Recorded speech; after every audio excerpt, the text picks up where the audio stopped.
মাননীয় সংসদ সদস্য, বয়সে আমার বড়, তিনি মুক্তিযুদ্ধে তার অবদান সবকিছুই বলেছেন, কিন্তু নিজের অবদান বলতে গিয়ে আরেকজনের অবদানের উপরে হাতুড়ি পিটানোর অধিকার কাউকে দেওয়া হয়। তিনি পার্সোনালি আমাকে হার্ট করেছেন। তিনি বলেছেন যে আমি বলে থাকি আমি শহীদ মুক্তিযোদ্ধা পরিবারের সদস্য, তাহলে ইনি এটাকে চ্যালেঞ্জ করছেন। 2 নম্বর, উনি বলেছেন কোনো মুক্তিযোদ্ধা কিংবা শহীদ মুক্তিযোদ্ধা পরিবারের কেউ জামাত ইসলামী করতে পারে না।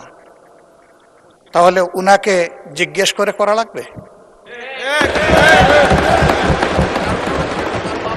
এটি আমার নাগরিক অধিকার। আমি কোন দল করব, কোন আদর্শ আমি অনুসরণ করব, এর উপর হস্তক্ষেপ করার ন্যূনতম কোনো অধিকার রাষ্ট্র কিংবা সংবিধান কাউকে দেয়নি। আমি এটার তীব্র নিন্দা জানাই। আমার আইডেন্টিটি নিয়ে প্রশ্ন করা হয়েছে, এটা গুরুতর অপরাধ করেছেন উনি। আবার আমার আদর্শ সিলেকশনের ব্যাপারে উনি কথা বলেছেন, এটা বাড়তি অপরাধ করেছেন। আমি অনুরোধ করব মাননীয় স্পিকার, তার এই অসংসদীয় অংশটা এখান থেকে যেন এক্সপাঞ্জ করা হয়। শেষে গিয়ে উনি আমরা কুলা মনে এই সংসদকে ফাংশনিং করার জন্য বর্তমান জ্বালানি অব্যবস্থাপনা সংকট যেটাই বলি সেইটার ক্ষেত্রে আমরা এগিয়ে এসেছিলাম, কুলা মনে কথা বলেছি, নোটিশ নিয়ে আলোচনা হয়েছে এবং পরের দিন এসে মাননীয় প্রধানমন্ত্রী একটা প্রস্তাব দিয়েছেন, আমরা সাথে সাথে এটা গ্রহণ করেছি।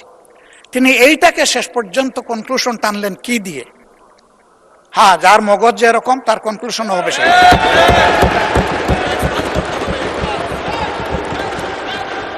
তার মতো একজন প্রবীণ ব্যক্তির কাছ থেকে, রাজনীতিবিদদের কাছ থেকে আমি এই ধরনের আচরণ আশা করিনি।